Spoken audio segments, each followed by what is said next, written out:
આજે દુનિયાના સૌથી મોટા ધર્મગુરુઓમાંથી એક પોપ ફ્રાન્સિસનું મોત થયું.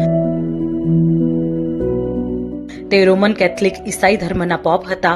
સામાન્ય રીતે પોપના શરીરને સાચવી રાખવાની પરંપરા છે, પરંતુ પોપ ફ્રાન્સિસના શરીરને તેમની ઈચ્છા મુજબ ચર્ચમાં દફનાવવામાં આવશે.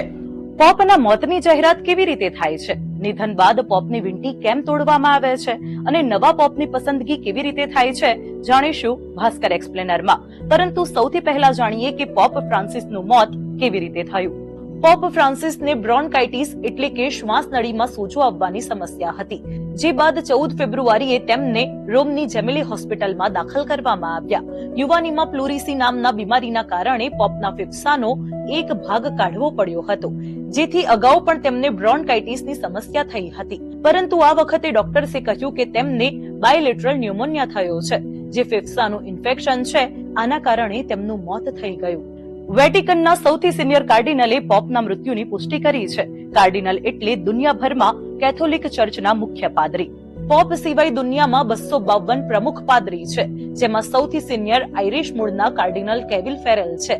તેને કેમરલેંગો કહેવામાં આવે છે. પોપના મૃત્યુ બાદ ચર્ચની અંદર કેમરલેંગો જ તેમના પર્સનલ પ્રેયર રૂમ એટલે કે ચેમ્પલમાં તેના પાર્થિવ શરીરને જુએ છે. એ પછી તેને ઉઠાડવા માટે તેનું નામ બોલે છે.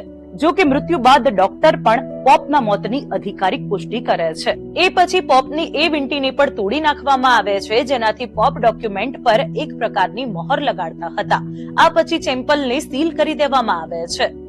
પોપના મૃત્યુના 9 દિવસ સુધી શોક મનાવવામાં આવે છે. રોમની આ પ્રાચીન પ્રથાને નોવેન્ડિયલ કહે છે. આ દરમિયાન પોપના શરીરને રોમના પહેલા પોપને જ્યાં આખો વિડિયો જોવા માટે ડાઉનલોડ કરો દિવ્ય ભાસ્કર એપ.